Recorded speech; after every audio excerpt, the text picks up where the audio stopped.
ឡាក់ក៏មិនបោះបង់ចោលដែរហេតុអ្វីហេតុអ្វីស្រីដាច់ចិត្តលេះទ្រូងប្តីស្ទើរប្រេះក្បែរខ្ទមអ្នកតាឯណាពាក្យស្មោះអូនធ្លាប់សន្យា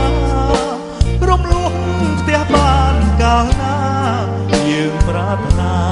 ចង់បានកូនពីរនេះទៅ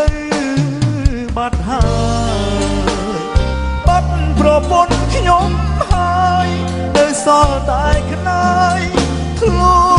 ប់កាយរួមគ្នារំលោះផ្ទះបានតែបាត់ពុំម្នាក់ឯងវេទនានឹងប្រពន្ធណាស់តើប្តីថ្មីអូនតែអូនដែរទេមិនបន់ទោះទេចង់ឃើញអូនសុខសូមឲ្យរស់នៅឲ្យបានស្រណុកឲ្យរួចផុតពីទួលទុក្ខភាពក្រចេញឆ្ងាយឆ្ងាយពីរូបស្រី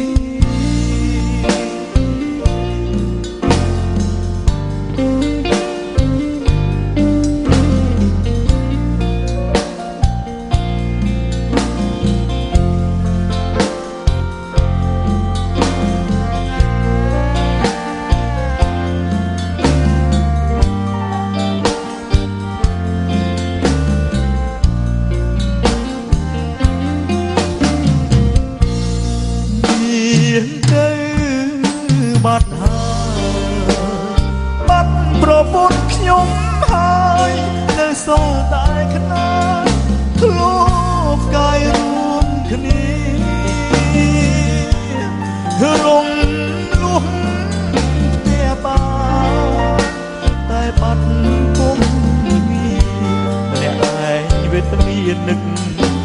ប្រពន្ធណាស់ប្តីថ្មីអូនតែអូនដែរទេមិនបន់ទោះទេចង់ឃើញអូនសុខ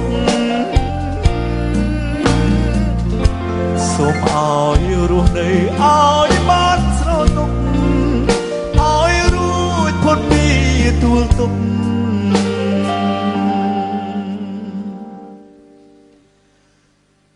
ភាពក្រ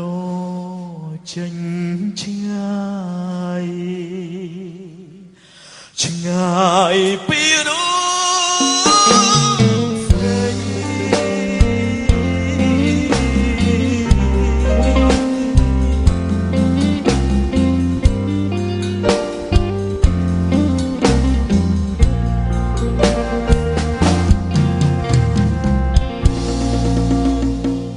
អរគុណបាទអរគុណជាដំបូងអនុញ្ញាតជំរាបសួរបាទ